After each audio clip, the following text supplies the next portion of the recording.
Gauripur আটানী block Congress কমিটিৰ সভাপতি মুস্তাফিজুৰ ৰহমানে ৭ নং গৌৰীপুৰ বিধানসভা সমষ্টিৰ বাবে প্ৰাৰ্থিত্ব বিচাৰি আবেদন কৰিলে।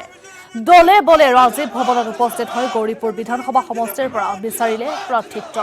গৌৰীপুৰৰ পৰা AIUDFক আঁতৰাই কংগ্ৰেছে বিপুল ভোটত জয়লাভ কৰিব বুলিও উল্লেখ কৰিছে মুস্তাফিজুৰ ৰহমানে। আৰু এনেদৰে আজিৰ দিনটোতেই ৰাজীৱ ভৱনত প্ৰাৰ্থিত্ব প্ৰত্যাশীৰ ভিৰ কৰা দেখিবলৈ পোৱা গ'ল। দেওবাৰৰ দিনটোত অৰ্থাৎ আজিৰ দিনটোত অৰ্ধ শতাধিক প্ৰাৰ্থিত্ব প্ৰত্যাশীৰ বিচাৰিছে আবেদন। আৰু গৌৰীপুৰ আটানী ব্লক কংগ্ৰেছ কমিটিৰ সভাপতি মুস্তাফিজুৰ ৰহমানে ৭ নং গৌৰীপুৰ বিধানসভা সমষ্টিৰ বাবে প্ৰাৰ্থিত্ব বিচাৰি এনেদৰে আবেদন কৰিছে। দলে বলে ৰাজীৱ ভৱনত উপস্থিত হৈ গৌৰীপুৰ বিধানসভা সমষ্টিৰ পৰা বিচাৰিলে প্ৰাৰ্থিত্ব। গৌৰীপুৰৰ পৰা AIUDFক আঁতৰাই কংগ্ৰেছে বিপুল ভোটত জয়লাভ কৰিব বুলিও উল্লেখ কৰিছে মুস্তাফিজুৰ ৰহমানে।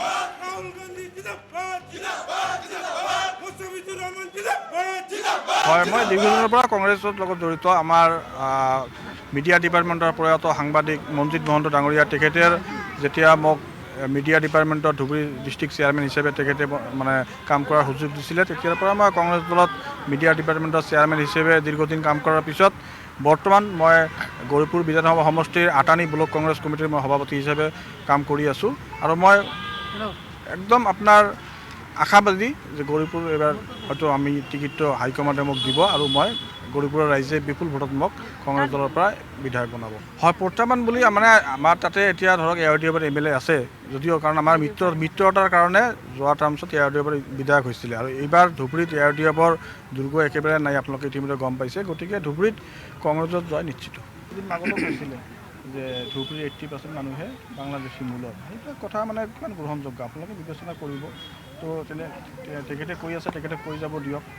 আমাৰ কাম, আমি কংগ্ৰেছ দল সকলোৱে জানে, ধৰ্ম জাতি বৰ্ণ নিৰ্বিশেষে আমি দীৰ্ঘদিনৰ পৰা ভাৰতবৰ্ষত কংগ্ৰেছ দলৰ সেনেকুৱা দল আমি কৰি আছোঁ। গতিকে মানুহে আজি কংগ্ৰেছ দলৰ খিনি ঢাপনি মেলিছে, কংগ্ৰেছৰ বাহিৰে বিকল্প একো নাই। গতিকে নিশ্চিত থাকক, এইবাৰ ধুবুৰীত কংগ্ৰেছৰ যিকেইখন আসন আছে গোটেইকেইখন কংগ্ৰেছ দলৰ দখল। হয়, মই দীৰ্ঘদিনৰ পৰা